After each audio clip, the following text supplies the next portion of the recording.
बच्चों, आज मैं आपको अकबर बीरबल की एक बहुत प्रसिद्ध कहानी बताने जा रहा हूं, तो आइए बिना समय बर्बाद किए कहानी को सुनते हैं। कहानी का नाम है बीरबल की योग्यता। बच्चों, अकबर के दरबार में बीरबल से जलने वालों की कमी नहीं थी। बादशाह अकबर का साला तो कई बार बीरबल से मात खाने के बाद भी बाज नहीं आता था। बेगम का भाई होने के कारण अक्सर बेगम की ओर से भी बादशाह अकबर को दबाव सहना पड़ता था। ऐसे ही एक बार साले साहब स्वयं को बुद्धिमान बताते हुए बादशाह अकबर से दीवान पद की मांग करने लगे। जब साले साहब यह मांग कर रहे थे, तब उस समय बीरबल दरबार में आठ। बादशाह अकबर ने साले साहब से कहा, मुझे आज सुबह महल से कुत्ते के पिल्ले की आवाजें सुनाई दे रही थीं। शायद कुतिया ने बच्चे दिए हैं। देखकर आओ, फिर बताओ कि यह बात सही है या नहीं। यह सुनकर साले साहब चले गए और कुछ देर बाद लौटकर बोले, हुजूर, आपने सही फरमाया है, कुतिया ही ने बच्चे दिए हैं। बादशाह ने फिर पूछा, अच्छा कितने बच्चे हैं? अबकर के साले ने जवाब दिया, हुजूर, वह तो मैंने गिने नहीं। यह सुनकर अकबर ने कहा, जाओ गिनकर आओ। साले साहब फिर से गए और लौटकर बोले, हुजूर, 5 बच्चे हैं। बादशाह ने फिर पूछा, कितने नर हैं, कितने मादा? साले साहब ने फिर से जवाब दिया, वह तो नहीं देखा। यह सुनकर अकबर ने कहा, जाओ देखकर आओ। आदेश पाकर साले साहब फिर गए और लौटकर जवाब दिया, 3 नर 2 मादा हैं, हुजूर।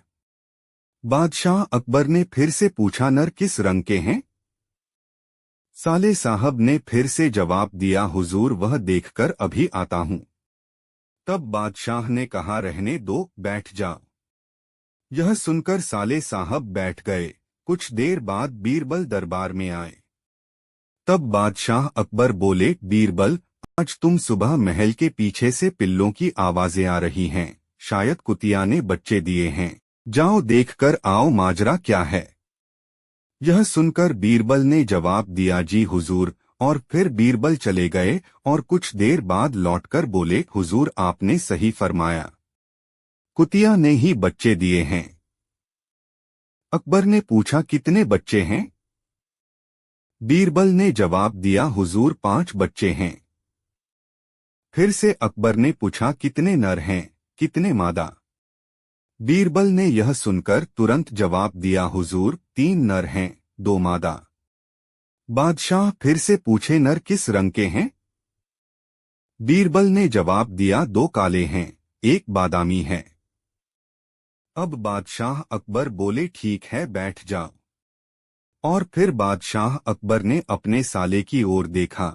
वह सिर बादशाह ने अपने साले से पूछा, क्यों, तुम अब क्या कहते हो?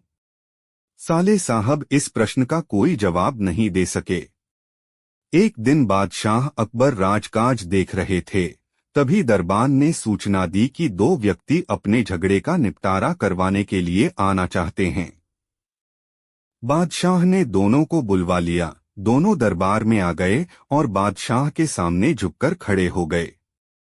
कहो, क्या समस्या है तुम्हारी? बादशाह ने पूछा। हुजूर, मेरा नाम काशी है। मैं तेली हूँ और तेल बेचने का धंधा करता हूँ। और हुजूर, यह कसाई है। इसने मेरी दुकान पर आकर तेल खरीदा और साथ में मेरी पैसों की भरी थैली भी ले गया। जब मैंने इसे पकड़ा और अपनी थैली मांगी तो यह उसे अपनी बताने लगा। हुजूर, अब आप ही न्याय करें। जरूर न्याय होगा। अब तुम कहो, तुम्हें क्या कहना है? बादशाह ने कसाई से कहा, हुजूर, मेरा नाम रमजान है और मैं कसाई हूँ। हुजूर, जब मैंने अपनी दुकान पर आज मांस की बिक्री के पैसे गिनकर थैली जैसे ही उठाई, यह तेली आ गया और मुझसे यह थैली छीन ली। अब उस पर अपना हक जमा रहा है। हुजूर, मुझ गरीब के पैसे वापस दिला दीजिए। दोनों की बातें सुनकर बादशाह सोच में पड़ गए। उन्हें समझ नहीं आ रहा था कि वह किसके हाथ फैसला दें। उन्होंने बीरबल से फैसला करने को कहा।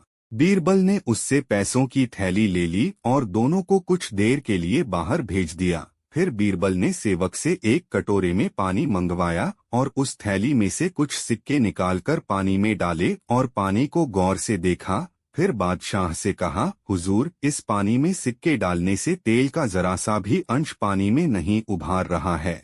यदि यह सिक्के तेली के होते तो यकीनन उन पर सिक्कों पर तेल लगा होता और वह तेल पानी में भी दिखाई देता। बादशाह ने भी पानी में सिक्के डाले और पानी को गौर से देखा और फिर बीरबल की बात से सहमत हो गए। फिर बीरबल ने उन दोनों को दरबार में बुलाया और कहा, मुझे पता चल गया है कि यह थैली किसकी है। काशी, तुम झूठ बोल रहे हो, यह थैली रमजान कसाई की है। काशी ने एक बार फिर बोला, हुजूर, यह थैली मेरी है। बीरबल ने जिस कटोरे में सिक्के डाले थे उस कटोरी को उसे दिखाते हुए कहा, यदि यह थैली तुम्हारी है तो इन सिक्कों पर कुछ न कुछ तेल अवश्य होना चाहिए, पर तुम भी देख लो, तेल तो अंश मात्र भी नजर नहीं आ रहा है। काशी चुप हो गया। बीरबल ने रमजान कसाई को उसकी थैली दे दी और काशी को कारागार में डलवा दिया। बच्चों, आपको इस कहानी से जरूर पता चल गया होगा कि बीरबल कितने ज्यादा बुद्धिमान थे। तो बच्चों, आपको यह कहानी कैसे लगी कमेंट करके जरूर बताइएगा। और अगर वीडियो पसंद आया तो चैनल को लाइक करें, शेयर करें और चैनल को सब्सक्राइब करें। मिलते हैं नेक्स्ट वीडियो में, तब तक के लिए बाय।